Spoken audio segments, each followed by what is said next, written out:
Did you ever wonder what it would be like if you were just to watch Jason Statham? Jason Statham...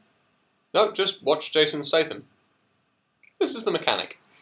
So we open to a legitimate Colombian businessman arriving on a plane. Then they come across an easily tackled mechanical problem. So all you actually need to do in order to fix a mechanical problem is punch the owner in the face. How is your Renault nowadays, anyway? Well, it's not going... And how is it now? Much better, thank you.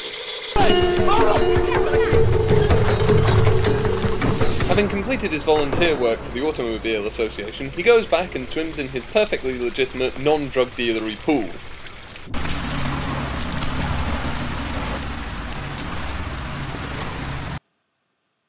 Ah, look at that. He's so rich he can afford his own oil slick for a heated swimming pool. That's not an oil slick, you moron. That's the blood of dying unicorns. Unicorns don't exist. You're talking to a talking toucan.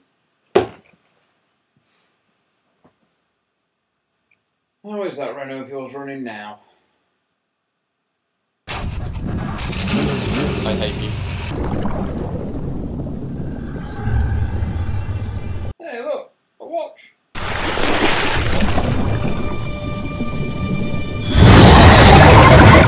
Mad watch! Mad watch! Kill a watch! Mad watch! Kill a watch! Mad watch! Kill a watch!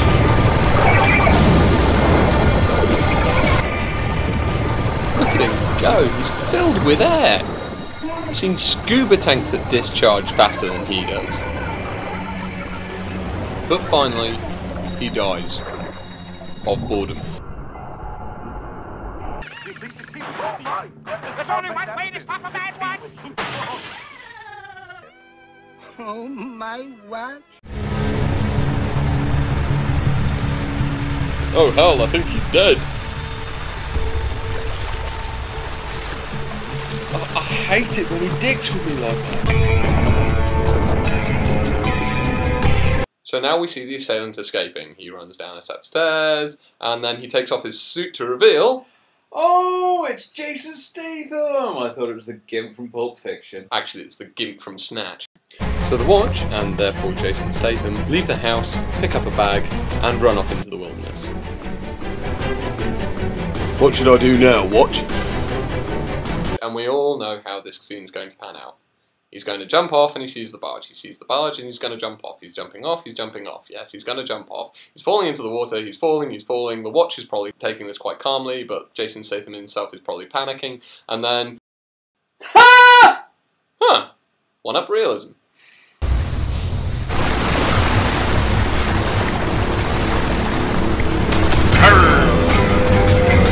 Title screen.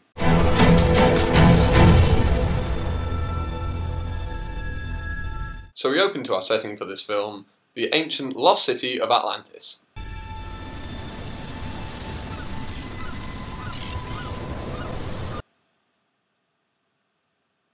Dude. So he goes into a dock for some reason, enables an alcoholic, and then nicks his boat.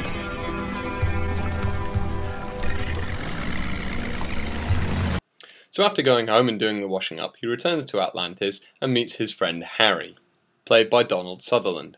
He's an old friend of the main character, so he may as well just be wearing a t-shirt saying I'm going to either die or turn evil. For this we're taking bets. I say die. Yeah, I'll go evil. We have a bet. Do I let you drag me out to this shithole? You're a snob, Harry. 1,100 people come through here every day. Hard to remember two fellows passing through. Apart from if they're celebrities like Humpty Dumpty and Santa Claus. Thank you. You know why he's in that wheelchair, don't you? Go on. He went for a day trip with Kiefer. 24 hours is a long time. A long time. That's why they give you those jobs that could get a little hairy, because if they were to get hairy, then you would take care of it, and that's all they care about. Services rendered, no loose ends. Everyone's seen this conversation 1,000 times before. Oh, you're the best, blah da blah da blah da blah da blah da blah da blue. Blah, blah, blah, See blah, things. blah, blah. You view people differently than I do, differently than anybody does. But you got a problem, Arthur. You need companionship. I have you, Harry. Oh, then you're in deeper shit than I thought. So how's Stephen? Did I tell you that I got him a job with a private security firm? We kicked him out last month. He beat some guy half to death. Goddamn disappointment. Oh, I don't know, Jeffrey Jones. Always has been, always will be. Call him. Me? Call him? For what? He probably needs to hear from you. Yeah. Let's go. I got your money.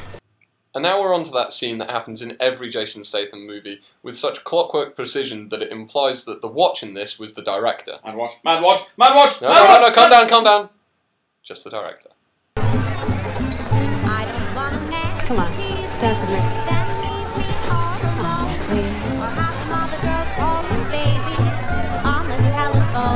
This happened in The Expendables as well. 2 scenes in which a girl is there for absolutely no reason at all. Why don't you love me anymore?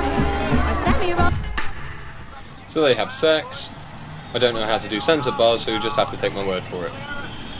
My main problem with this scene is that it totally disproves the loose ends part of it. Yeah, it's like the East Midlands train storyline. How so? You're not sure if it's going anywhere, but if it is, it's going there very slowly. So then he leaves her some money. It doesn't make clear that she's a prostitute, so we assume this is out of force of habit. So then he goes back and finds that Harry, the guy from the beginning, is his next hit. Isn't that a picture from his IMDb page? Calling about the ad. There must be a mistake. One moment, please. The advertisement was proved. The information is accurate. I want a meeting. We'll get back to you. Huh. That seems like a waste. What are you doing? I'm just texting Jason Statham. Alright, what are you texting? Use a payphone. So then, because the Watch says so, he flies out to meet another guy. Blah, blah, blah, blah, blah, blah. Something about $20 million that we're never going to come back to. Blah, blah. You taking the piss? Sorry. Blah, blah, blah, blah, blah, blah, blah, blah, blah. So it turns out that Harry gave away information about a hit that they were doing in Cape Town, and now needs to be eliminated for what he did. Ha! He turned evil. Thank you. Wait a minute.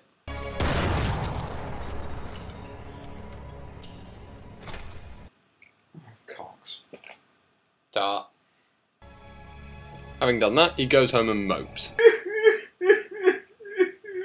What's up, Seth? Jason Statham's best friend. He's dead. It's his mentor. This is Seth acting better than Jason Statham.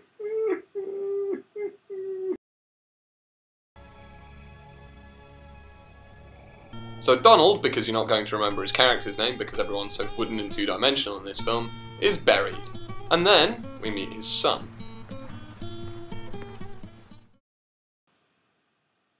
That's Darren Brown. Huh, so it is. It's a letter of the alphabet. You couldn't possibly know what it is, so don't try and guess. Actually, this is Steve, played by Ben Foster.